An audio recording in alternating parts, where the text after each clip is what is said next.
ওয়ার্দ জাহানের খলিফা হযরত ওমর দিনের বেলা মানুষের বিচার করে, রাতের বেলা ঘুরে ঘুরে ঘুরে ঘুরে মানুষের কি হালাত তাকায় তাকায় দেখে। আজকে ওমর একা, সাথে একটা গোলাম আছে, আসলাম কেউ নেই। রাতের অন্ধকারে জঙ্গলে ঘুরে কি খবর মানুষের। পাহাড়িয়া কিনারায় ঘর, পাহাড়ের কিনারায় গিয়ে দেখেন একটা ভাঙা ঘর, আগুন জ্বলে আগুন। ওমর দূরে দাঁড়ায় তাকায় দেখে একটা বৃদ্ধা মহিলা আগুন পাত্রে আগুন গরম করে পানি, তার আশেপাশে কিছু বাচ্চাগুলো ঘুমাইতেছে মাটিতে পড়ে। হঠাৎ একটা বাচ্চা সজাগ হয়ে কান্না করে বলে, আম্মু খানা দাও। মা বলে, খানা রেডি হচ্ছে, অপেক্ষা কর। বাচ্চা কান্না করে আবার ঘুমায় গেল। ওমরে ফারুক রাদিয়াল্লাহু তাআলা আনহু সামনে এসে সালাম দিলেন। সালাম। আম্মা জান বলেন, কে তুমি হে যুবক? বলে, আমি আসছি একটা অজান্তে একটা আগন্তুক ব্যক্তি, খোঁজ খবর নিচ্ছি কার কি সমস্যা। মহিলা জানে না এই ওমর। ওমরও বলে না আমি ওমর। মহিলা বলে, ওই যুবক, তুমি আমার কি উপকার করবা? তবে একটা কথা শুনো, আমগো দেশ চালায় নাকি ওমর নামের খলিফাতুল মুসলিমিন, তবে আমার মনে বড় কষ্ট।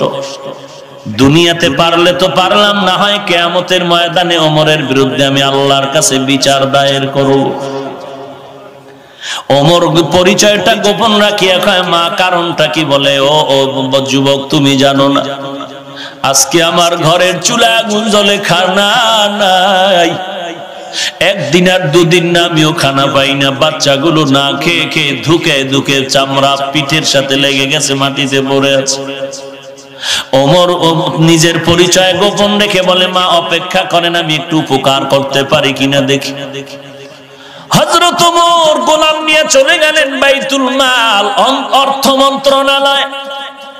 ওমর নিজের হাতে একটা আটার বস্তা রেডি করে গোলাম রে কয়, রে ও গোলাম, এই রাতের মধ্যে আটার বস্তা মহিলার কাছে নিব, আমার মাথায় দে।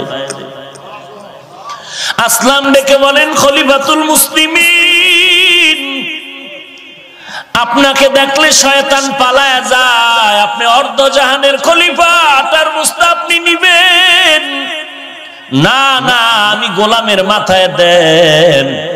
ওমর ডাক দিয়ে কয়, আসলাম তুই কি চাও আমি আল্লাহর দরবারে আসামি হয়ে দাঁড়াবো? বলে, না না। কয়, তাহলে আমার দায়িত্ব পালন করার সুযোগ আমাকে দাও। গোলাম নিরুপায় হয়ে ওমরের মাথায় আটার বস্তা তুলে দিলেন। অর্ধ জাহানের খলিফা হযরত ওমর আটার বস্তা নিয়ে মহিলার বাড়ি হাজির। সালাম দিয়া বলেন, আম্মা জান ভেতরে ঢুকেন। মহিলা ভেতরে চলে গেল। ওমর আটার বস্তা নামাইয়া নিজ হাতে রুটি বানানো শুরু করলেন। ওমর নিজ হাতে রুটি বানাইয়া এরপরে বলে, আম্মা জান আটাও রেখে গেলাম, রুটিও রেখে গেলাম, রুটি খান, বাচ্চাদের দেন, আবার শেষ হওয়ার আগে খবর নিব। ওমর যখন বিদায় নেয়, আল্লাহর বান্দি বলে, যুবক একটু দাঁড়াও, আমি আমার কলিজা ভরে তোমার জন্য একটু দোয়া করিয়ে দেই। আল্লাহর বান্দি হাত উঁচু করে বলেন, মালিক, আমার দেশে যদি এই যুবকের ক্ষমতায় দিতা, ওমরের দিতা না। ওমর যদি না হয় যুবক হইতো তো আমগো দেশ বেহেশতের বাগান হয়ে যেত।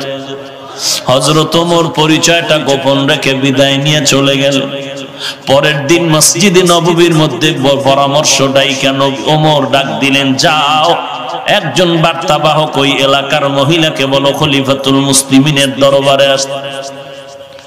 ওমর যখন লোকটাকে পাঠিয়ে দিল, লোক গিয়া যখন বলল, যাও খলিফাতুল মুসলিমিন ডেকেছেন।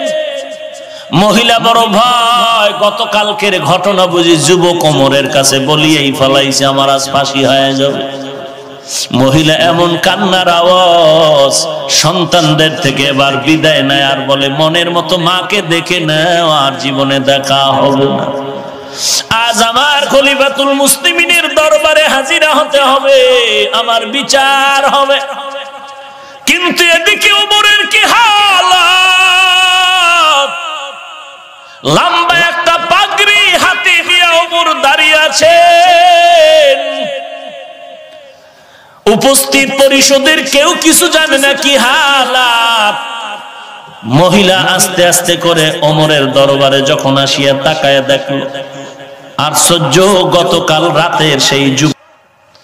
আপনি এই পাগড়ির মাথাটা ধরে আর একটা মাথা দিয়ে ওমরের গলায় পেঁচাইয়া বলে, আমাকে রাস্তায় রাস্তায় টানেন।